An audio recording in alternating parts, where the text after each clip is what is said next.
¿Es todo el universo para el ser humano? Parte primera. La ciencia. Os quiero decir que gran parte de lo que digo aquí lo he aprendido del padre Carreira, jesuita, astrónomo, muy famoso en el mundo entero. Y como a veces las cosas se aprenden mal, igual digo alguna tontería, pero bueno, lo hago con toda buena voluntad. Y recuerdo especialmente al padre Carreira, que tan buena imagen da siempre de lo que es nuestra creación. Bueno, comenzamos entonces la charla.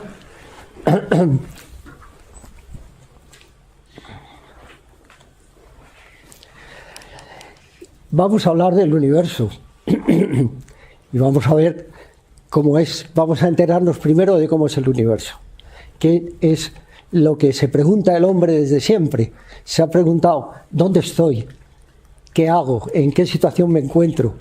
¿Cuál es mi lugar en el universo? Se lo ha preguntado siempre. Bueno, pues nos hacemos una idea de cómo es el universo. Actualmente la teoría del Big Bang es la más plausible de las que hay y está bastante ratificada por todos los experimentos que hacen los físicos y los astrónomos.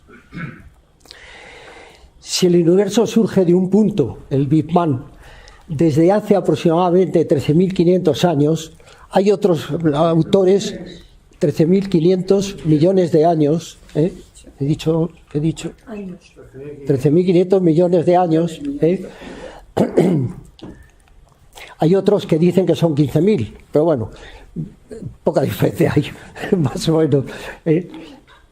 Desde entonces se está expandiendo del punto inicial en forma radial, pues nos vamos a encontrar con que el radio actual del universo sería 13.500 millones de años por 365 días que tiene el año, por 24 horas por día, por 3.600 segundos por hora, por la velocidad de la luz, 299.792.458 metros por segundo, lo cual nos da un radio del universo de 1,276324 por 10 elevado a 26.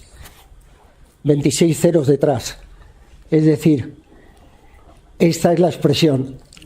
Los matemáticos hasta ahora no tenían nada más que llegar al billón. Se llegaba al billón en la expresión de una cantidad. Hay cantidades que son ilegibles. Pero como ha surgido todo el tema ahora del Sistema Internacional de Unidades, que ha tenido su modificación de la definición de las unidades, entonces se han inventado otros términos para ir definiendo esos números tan enormes que salen. Llegan hasta los 10 elevado a 24, que es la máxima dimensión con la que están trabajando ahora los físicos. Y las expresiones que han dado son estas: yotámetro, zetámetro, hexámetro, etcétera, etcétera. Bueno, ahí lo veis, ¿no? Esto para que os hagáis una idea de dónde llegamos.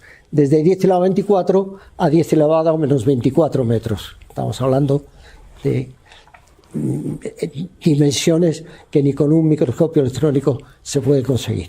Bien.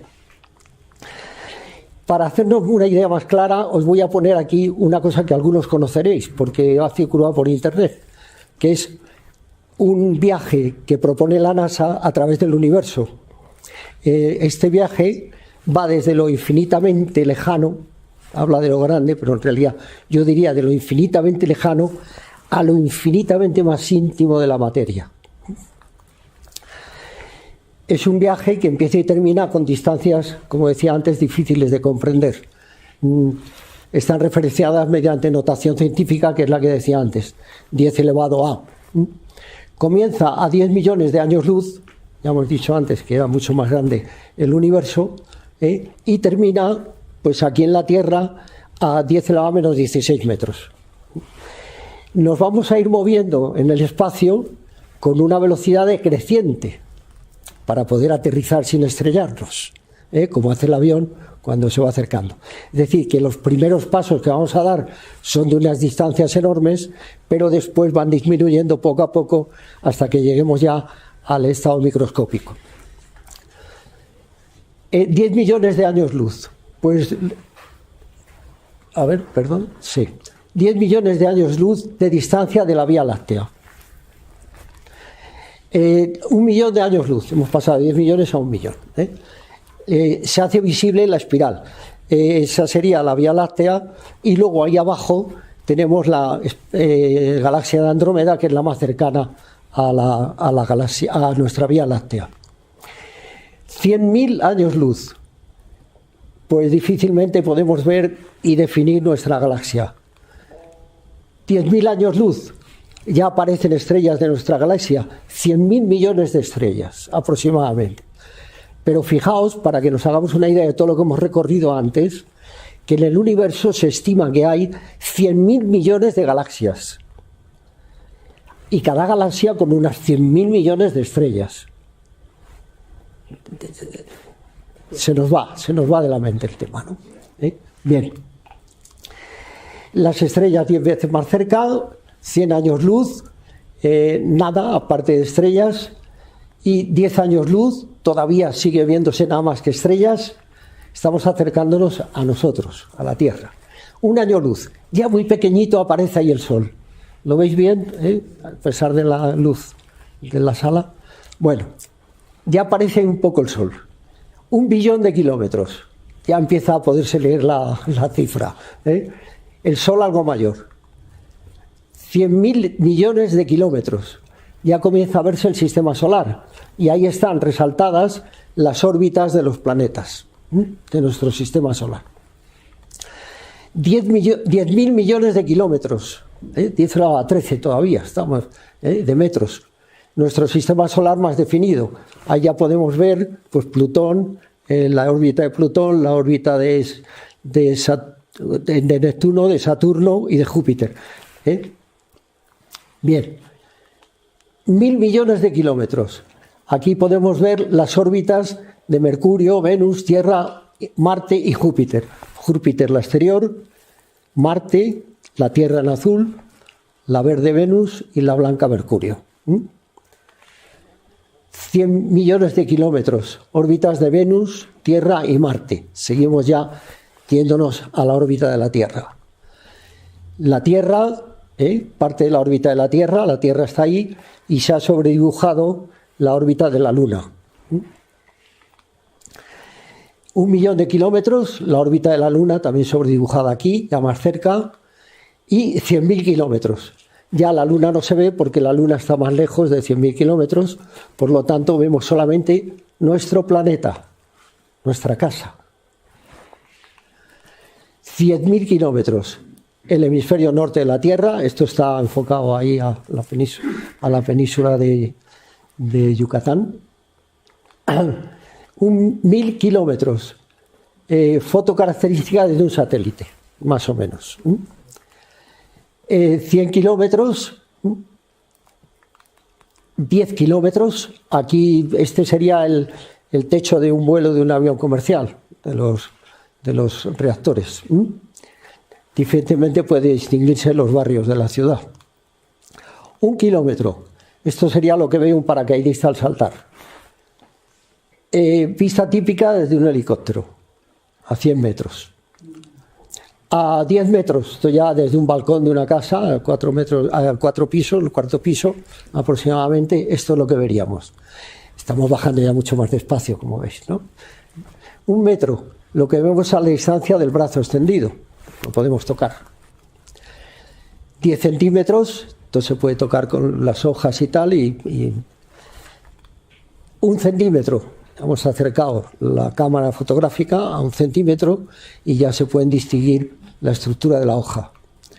1 milímetro, aparecen los vasos de la hoja y ya nos metemos en ella. 100 micrómetros. Las células están prácticamente definidas. 10 micrómetros, aparecen las células. 1 micrómetro, el núcleo de la célula.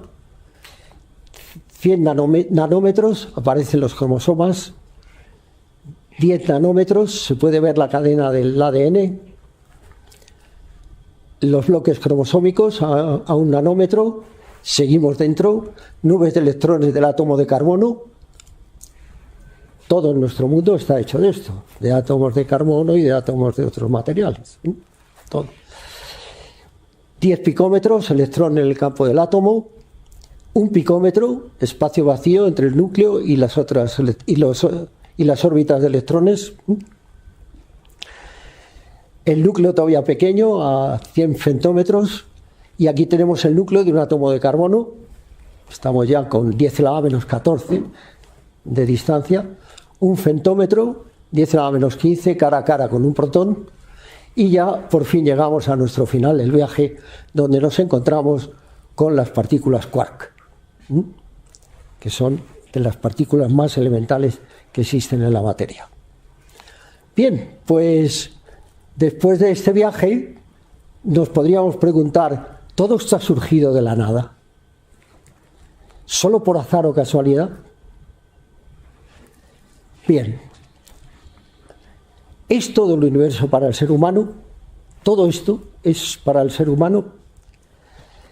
Esta es una pregunta que se hacen los físicos y los astrónomos desde hace muchísimo tiempo. Y me vais a perdonar que lea esto porque es muy preciso lo que hay que decir y no quiero meter la pata.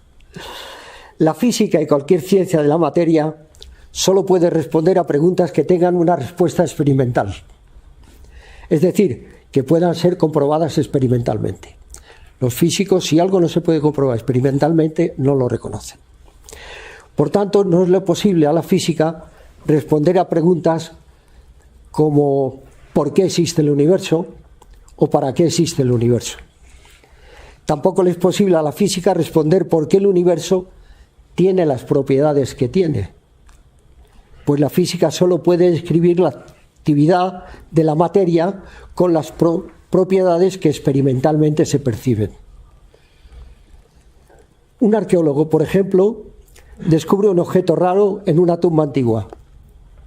No le basta con que un físico le diga de qué materiales está hecho. Está hecho de granito, está hecho de barro, no le basta con eso. Tampoco le basta con que un químico le diga tiene una composición determinada de tales materiales, tiene tal porcentaje de agua, etc. Tampoco le basta. Siempre se preguntará el arqueólogo, y nos lo preguntamos nosotros casi siempre, todos los días, ¿para qué servía? ¿O para qué sirve esto? Pero esa pregunta no la puede responder ninguna fórmula matemática. También nosotros nos hacemos la pregunta cotidianamente, ¿y cómo llegamos a inferir una finalidad? Por ejemplo, un vaso. Ahí tenemos un vaso. Un físico no puede demostrar que está hecho para contener un líquido, o para servir de maceta, o para colocar unos lápices sobre una mesa. La única forma lógica de saber la finalidad de algo es estudiar las consecuencias de que esto exista y de qué ocurriría si no fuese así. Y esto es lo que han hecho los físicos. Los físicos, no los filósofos, se han preguntado acerca de las características del universo en relación con el ser humano. Y vamos a ir viéndolo un momento.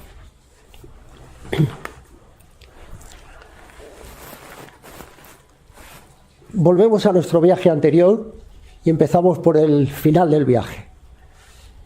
Las partículas quark. Los quark son los componentes íntimos de los protones y los neutrones y tienen una determinada masa. Si esa masa hubiera diferido en menos de un 2%, no se habrían podido formar los primeros átomos de hidrógeno y de helio y no estaríamos aquí. El cara a cara con el protón y el electrón tienen la misma carga, pero de sentido contrario. Sin embargo, el protón es 1836 veces más pesado que el electrón. ¿Qué ocurriría si fuera 2000 veces más o 1500 veces más? Que no estaríamos aquí. El electrón en el campo del átomo. En física se habla de 4 fuerzas en la materia: la fuerza gravitatoria, la fuerza electromagnética, la fuerza nuclear fuerte y la fuerza nuclear débil. La gravitatoria, todos sabemos lo que es, la electromagnética también, las acciones de la electricidad, y luego la fuerza nuclear fuerte es la que impide que la materia sea traspasable, es decir, la impenetrabilidad de los cuerpos, y la fuerza nuclear débil es la que hace la cohesión entre los diferentes elementos de un átomo. Bien, pues podría ser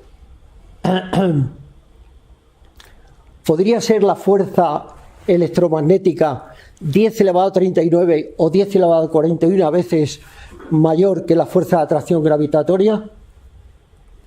Si ocurriera así, no estaríamos aquí. Es una cantidad exacta que debe cumplir, si no, no habría materia. Electrón en el campo del átomo. La fuerza nuclear fuerte es 136 veces más intensa que la electromagnética. Otro número raro. ¿Qué ocurriría si fuese 150? No estaríamos aquí. La constante de Planck relaciona la energía de un fotón con la frecuencia de su onda electromagnética asociada. Energía igual a constante de Planck por frecuencia. Su valor aproximado es ese que veis ahí, es decir, esta expresión matemática que hay aquí, con 10 elevado a menos 34. Tiene infinitos decimales.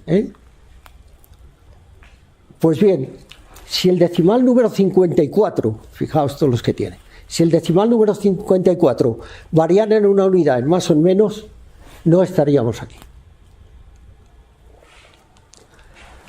La masa del universo, ya nos hemos ido fuera, y vemos nuestro universo, es de aproximadamente 10 elevado a 56 gramos. ¿Qué ocurriría si fuesen 10 elevado a 57 o 10 elevado a 55 gramos? Pues que no estaríamos aquí, no podríamos existir.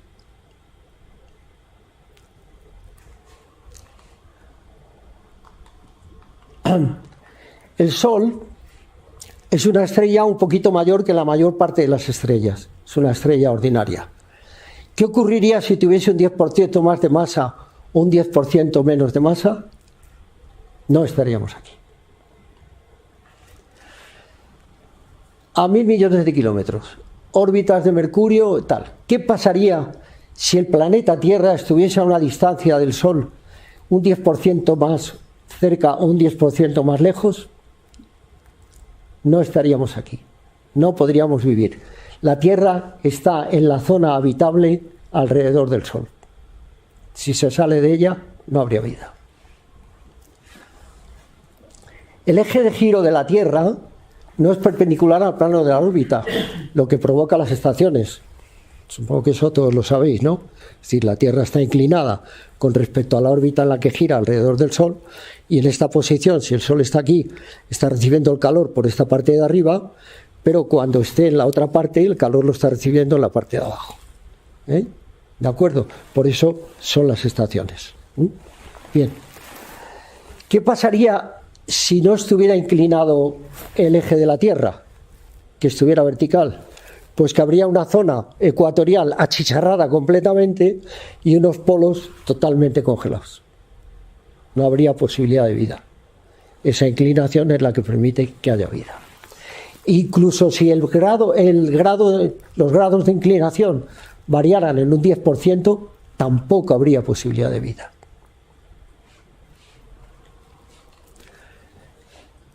¿Y si no existiese la Luna? Bien, la Luna se ha formado de una manera que los científicos y los físicos y los astrónomos no se podían imaginar. Pensaron que podría ser o hermana, o hija, o esposa de la Tierra. ¿Qué significa? Pues está claro. Hija de la Tierra, se ha desprendido de la Tierra y se ha quedado atrapada y se ha quedado ahí. De la misma materia que la Tierra y se ha quedado ahí. Hermana, se ha generado a la vez que la Tierra, y se han quedado las dos juntas por la acción gravitatoria y se han creado a la vez. Esposa se ha creado en otro sitio y por un efecto de atracción se han llegado a encontrar y se han quedado ya solidariamente unidas. Bueno, pues cuando vinieron los astronautas con restos de rocas de la Luna e hicieron investigaciones correspondientes, dijeron que ninguna de las tres posibilidades era cierta. Y llegaron, tras estudios muy intensos, a la conclusión de que la Luna, se había formado porque otro planeta de un tamaño algo superior a Marte, en un determinado momento choca con la Tierra con el ángulo y la velocidad adecuadas para que de ese choque se produzca una fusión entre Tierra y ese planeta y salga una nube incandescente de gases que se desprende de la Tierra y a medida que se aleja se enfría y se queda solidificada en la Luna y enganchada por la acción gravitatoria.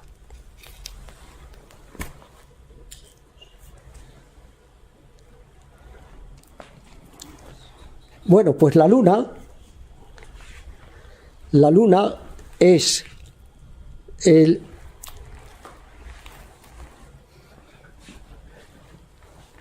La Luna es fundamental para la vida en la Tierra por las condiciones que ella regula. Mantiene estable el ángulo de inclinación del eje de giro de la Tierra. Esa inclinación que tiene en la órbita, que hemos dicho que era la que provocaba las estaciones, la Luna, por su rotación alrededor de la Tierra, crea un efecto giróscopo que mantiene el ángulo con pequeñas variaciones a lo largo del tiempo, pero se mantiene ese ángulo. Si no fuera por la Luna, seguramente el ángulo iría variando continuamente.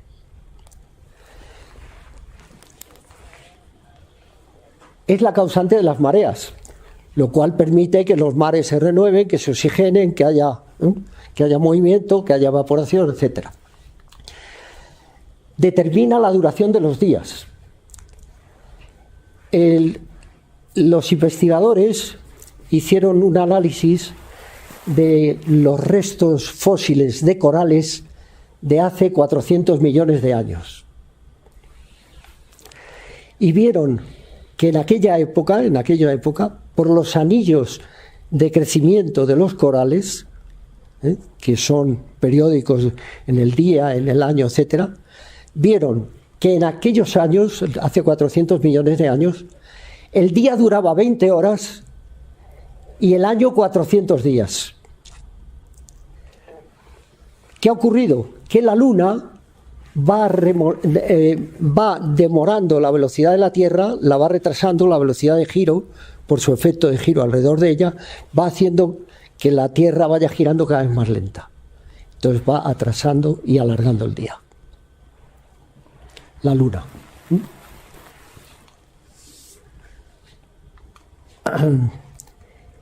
Influye en los organismos vivos. Influye en la meteorología. No lo podemos dudar. Y muchas más cosas en las que influye la Luna. La Tierra tiene tanta masa como Mercurio, Venus, Marte y la Luna juntos. Y si tuviese un 10% más o un 10% menos, no estaríamos aquí. Tiene la masa adecuada para retener la atmósfera de una forma moderada. Si tuviera más, la masa de la Tierra aplastaría la atmósfera contra ella.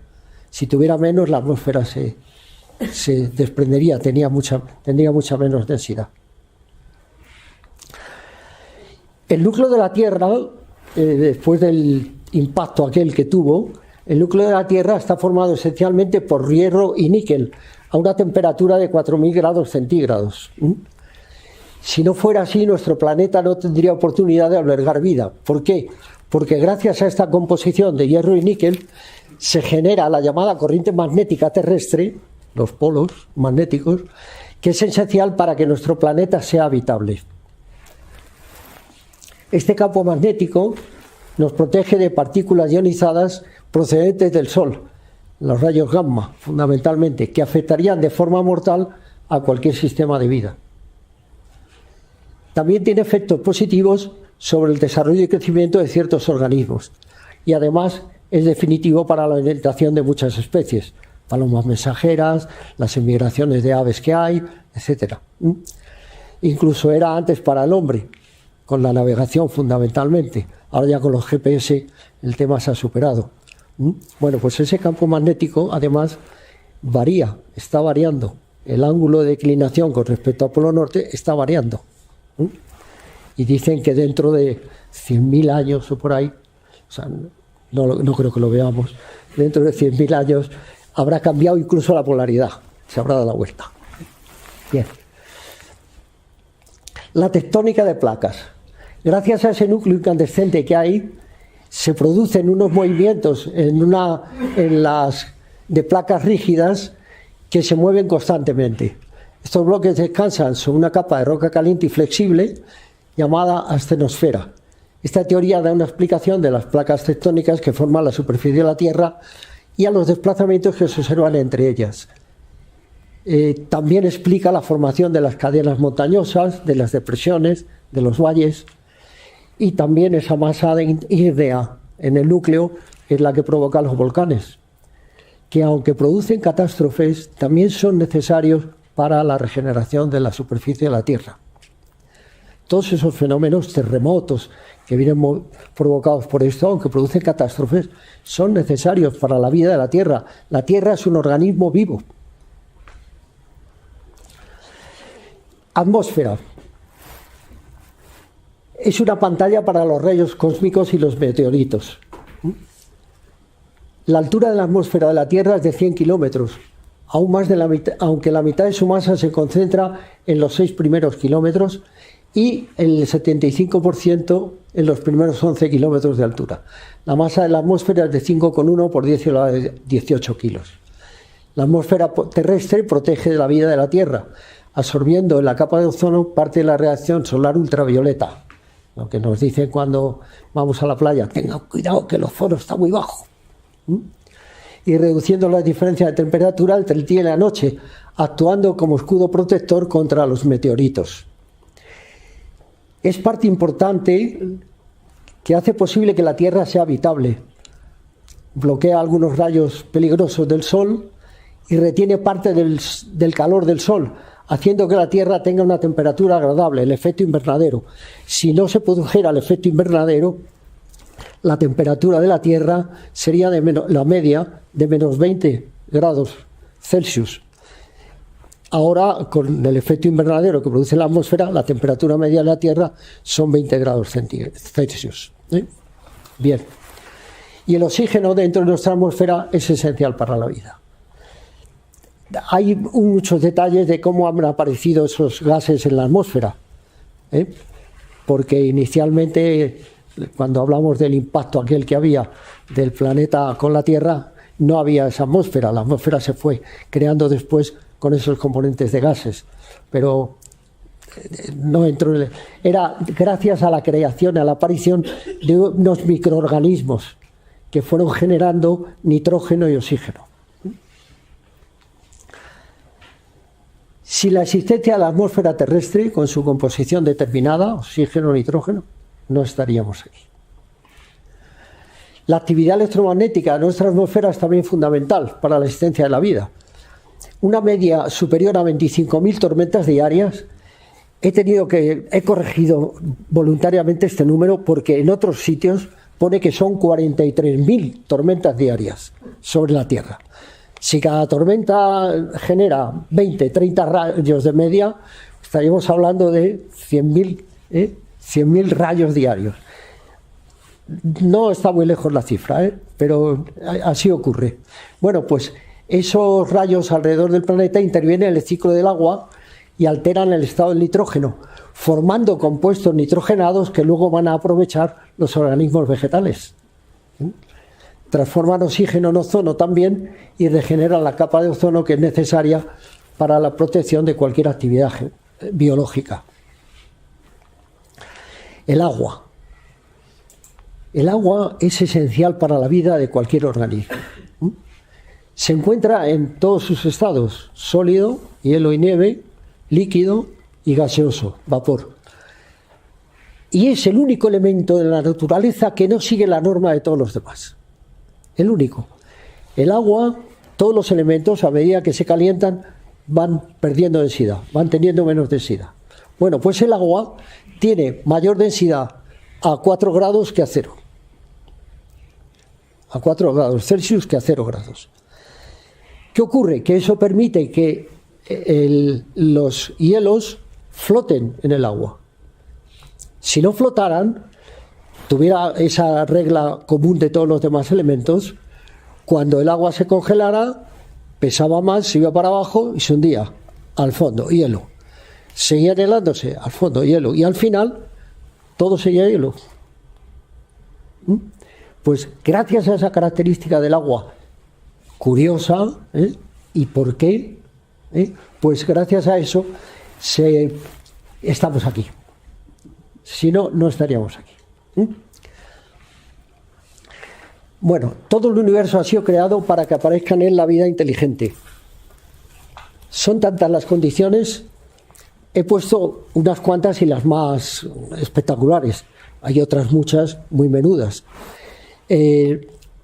Los físicos hablan de 171.000 condiciones similares a esta, 171.000 circunstancias que son necesarias para que haya vida inteligente en la Tierra. Y además unos parámetros tan precisos que los físicos y astrónomos están convencidos de que no se dan en ninguna otra parte del universo. Esta es otra de las consecuencias. Tenía yo aquí, eso para luego. Los físicos y astrónomos están insistiendo en que si uno quisiera cambiar cualquiera de las propiedades del universo en un grado a veces mínimo, pero apreciable, no podríamos existir. Si uno exige que el universo pueda en algún momento y en algún lugar llegar a permitir la existencia de vida inteligente, no mucha, pero vida inteligente, no hay prácticamente posibilidad de modificación alguna. Einstein, en los últimos años de su vida, decía: a mí no me interesa el espectro de un elemento o de otro. Lo que yo quiero realmente saber es si el creador tuvo alternativas para crear el mundo. Y el conjunto de la unidad de la sociedad científica dicen: si se pone como condición al creador que debe permitir que exista la vida inteligente, se puede decir que no hay alternativas. ¿Por qué el universo es como es? Pues estamos con la pregunta casi inicial. ¿Por qué el universo es como es? El universo es como por una decisión finalista, en que el creador crea con un fin y el fin se puede inferir de esos ajustes muy precisos que permiten que nosotros estemos aquí. Porque está hecho para el ser humano. Todo el proceso que ha tenido la historia y prehistoria de la Tierra, con todos los fenómenos que han ocurrido en ella, dan como conclusión que todo ha sido preparado para que aparezca la vida inteligente en la Tierra. Por ejemplo, el tema de los dinosaurios. Con la existencia de los dinosaurios, el hombre hubiera sido extinguido completamente si los dinosaurios hubieran seguido.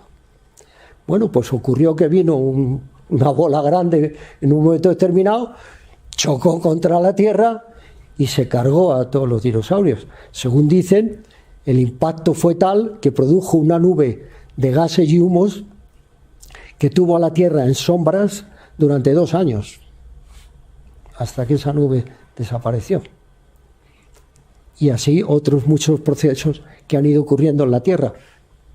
No digo el diluvio universal, que también pudo influir.